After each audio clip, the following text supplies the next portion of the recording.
welcome back to the channel. So you're probably wondering why I have this pot here on my stove. So we're going to be experimenting in some yarn dyeing using a cooking method. I've seen some other YouTubers do this and I want to try it out and see how it works. So I have some leftover tulip tie-dye dye that I've mixed all the colors that I have. I want to see when it's heated how the colors react and go disperse on the yarn. So if you can see here, I turn the cup and it looks a little red, but that doesn't necessarily mean, from what I've seen in other videos, it doesn't necessarily mean that's the color we're going to get, because when the color is heated, it on a molecular level that I am not a scientist and have no idea what it does, but basically it breaks down and can change colors. So we're going to see and test an experiment today. In the pot on the stove, I have about 10-11 cups of water, and we're going to heat that up to a little bit of a boil and then turn it down and let it simmer. But first we're going to soak the yarn. I have my skein of 100% cotton in here soaking. It's going to soak for about 10 minutes so that the color can adhere to the yarn easier. And so when that's all finished, we will be back and show you the next step. Alright, so now we are ready. The water is at a good boil, as you can see. So now we are going to test out our plan. If I can get my camera to kind of come up a little bit. Alright, so I'm going to turn this down because we just want it to simmer. We don't want it to continue to keep boiling. And we're going to go ahead and open up the dye. Now, you should wear gloves doing this, like I've said in other videos, but I'm going to try to be very careful.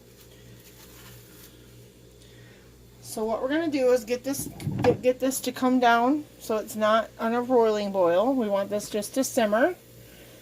Turn it down. So when this starts to cool down just a tad, just so it's not boiling, we'll pour the dye in. And then we'll stick our yarn that's been soaking into the dye bath, and we'll hopefully get some really cool dye yarn. Alright, so I want that to cool down just a bit more. But yeah, here's the yarn, here's the dye.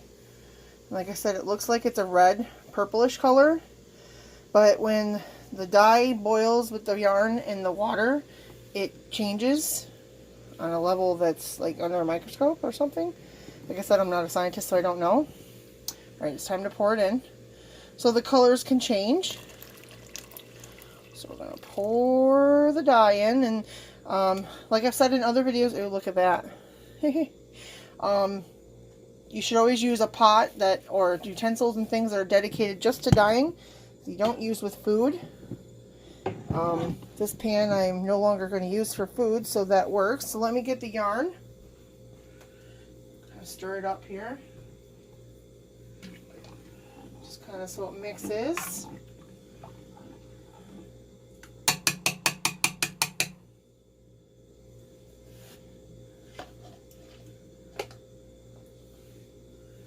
And then let me get the yarn out of the water bath over here.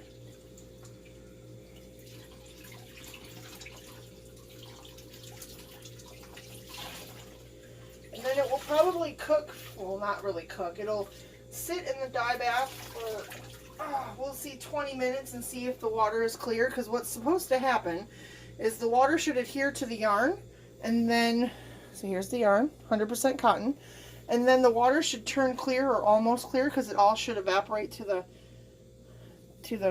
yarn. So I'm going to slowly put this in here, and look, as you can see, ooh, already got some cool purples. But like I said, that purple may not stay, because as it heats up, it could change. So I'm going to get this completely submerged in here. And then I'm going to turn the heat up just a little bit, but not enough to boil.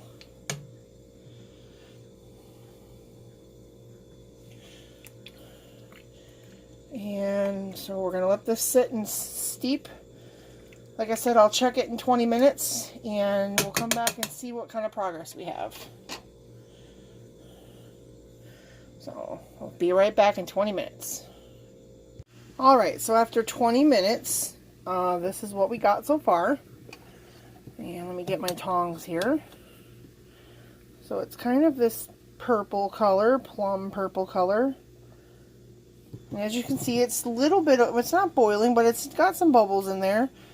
But I think I want to see if I can get it, oops, sorry, steam there. If I can get it a little darker. So I'm going to go ahead and let this cook for another 20 minutes. Or not cook, steep in here for another 20 minutes. And we'll come back and we'll see what we got.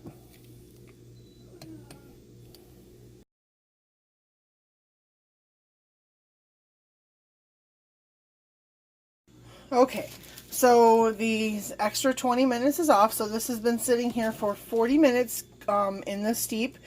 Now I've turned my burner off. And now, according to what I've seen, for this experiment, we're going to leave this sit until the water cools down. It still looks like it's going to be that really cool plum purple, which I'm really hoping it is.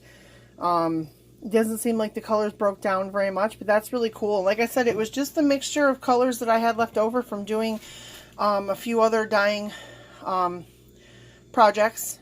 There was a gray and some blues and some yellows and some reds and some greens, and lo and behold, we got this plum purple color, which I'm really thinking is cool. So it always lightens up when you rinse it, but so far we're going to let this sit till it cools. It may seep in some more color into the yarn, it may not. But when it cools, we will come back and we will begin the rinsing process. Okay, so the yarn has been seeping in here. Now the burner's been off and it's cooled down. So I've decided I'm going to go ahead and wrap it in plastic just like the other ones I've done before. And I just want to see if that'll help give it some more color. And I just want to keep as much color in there as possible. So I'm going to go ahead and set my camera up so you can see me placing it onto the plastic. And I'm going to very carefully pull it out of here to not get dye everywhere. I'm hoping, and I have my gloves on.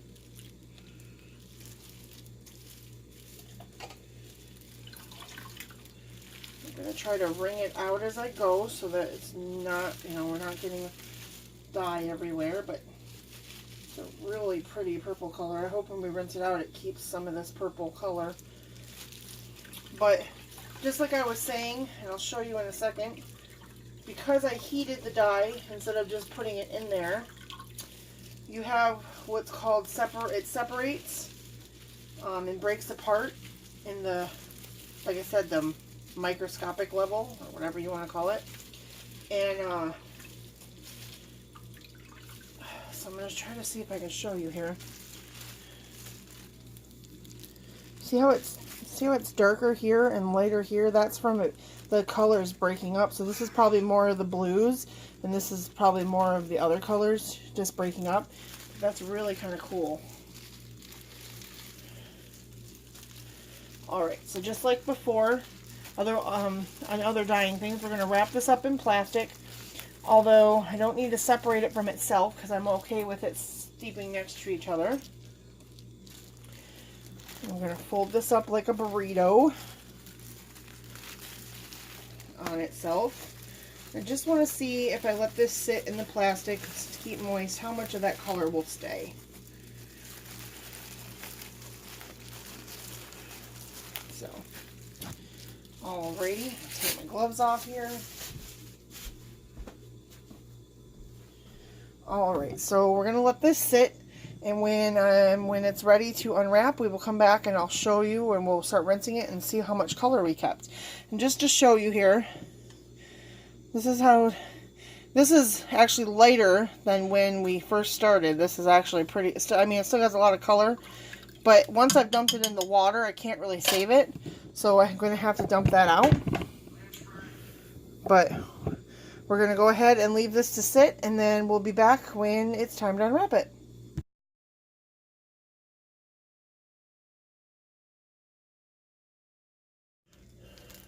Alright, so now this has actually been sitting overnight.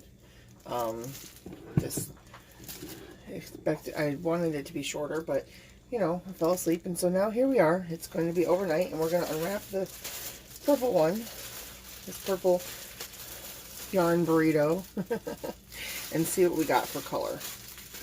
Just got to find the end,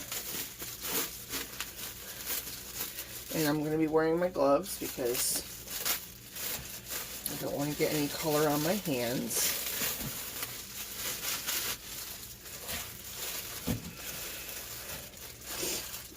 So I'm hoping that when we rinse this, that some of this dark color stays. But it is tie-dye dye, so a lot of times it lightens when you wash it.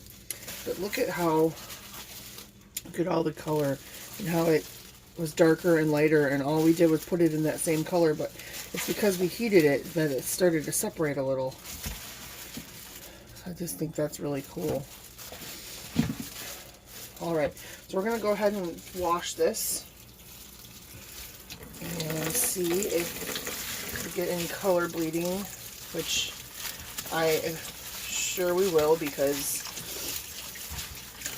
when you do tie-dye it always happens. Like I said, it will probably lighten a little, but we shall see. I'm hoping it doesn't, because I really like this color.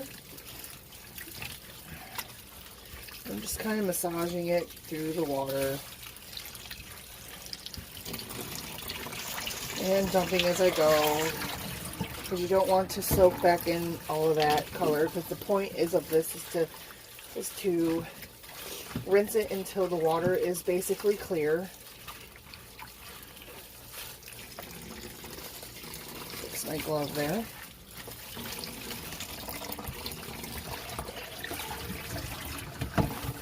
Like I said, we're just going to dump as we go and just knead it like dough.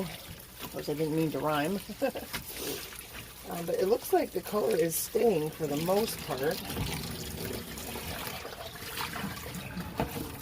When it gets to a point where I think that we may need to help it a little bit, we are going to add a tiny bit of dish soap. I've seen that trick in a different tutorial, but not a whole lot, just a tiny bit, just to see,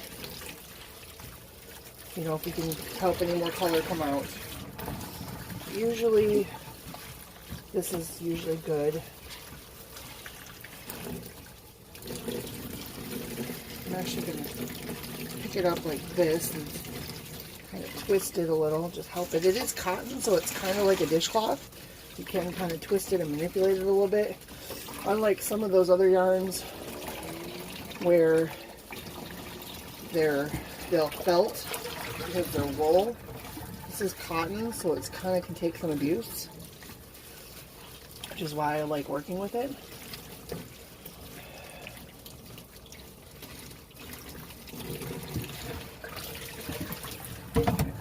Alright, so I'm going to add a tiny, tiny, tiny bit of dish soap. Like, literally that much. And it can be anything that's not too harsh. Be clear. You know, any dish soap you have that's not like really harsh. That's just going to help it get some more color out.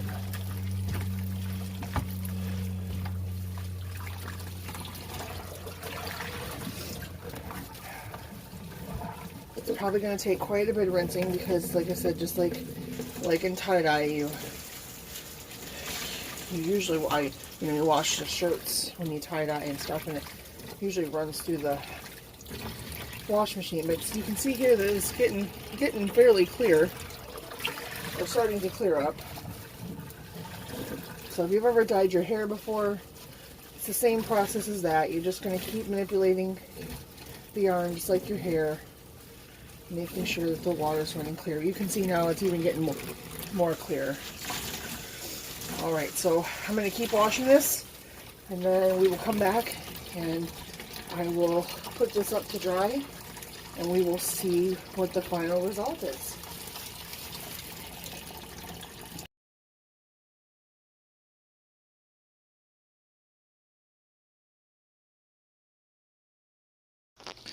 Alright, so the purple has dried, and you can see the dark purple still showed here, and the lighter purple here. It's not quite deep plum like it was in the pot and when it was before we rinsed it, but I'm still pretty happy with the color and the results. I still think it's a really pretty purple color, and I think the difference in color of the purples, the way it flows, will be kind of a cool tonal effect when you're knitting or crocheting. So this is the skein. This is how it worked up. And as you saw in the previous photo, that's what it looked like when it was still in the big loop. But I'm pretty happy how it turned out. So if you like this video, please give it a thumbs up. And if you are a new subscriber, welcome. And if you are a new subscriber and haven't subscribed yet, hit that subscribe button and the bell, and you will get notified when I enter new content. And if you're an old subscriber, thank you for watching. And as always, what is in your craft room today?